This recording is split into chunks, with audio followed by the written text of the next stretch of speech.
Ito, yun ko lang po.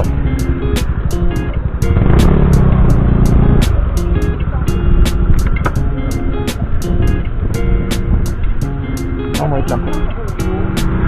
Ano mo? Ano mo? Para bago.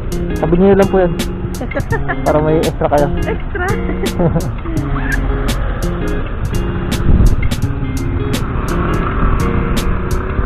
Paano ba kayo, ma'am? No? Oo. So yun nga guys, nakakuha tayo ng booking from Pilinvest Tent to Anuba sa East Service Road, Kupang. So guys, bali dalawa sila magkasama, bali mag-boyfriend yata. Bali dalawa rin yung binook nila na Move It na MC Taxi. 78 pesos lang naman yung fare niya. Kasi malapit lang naman siya, tsaka sakto lang din pa uwi na ako. Along the way lang.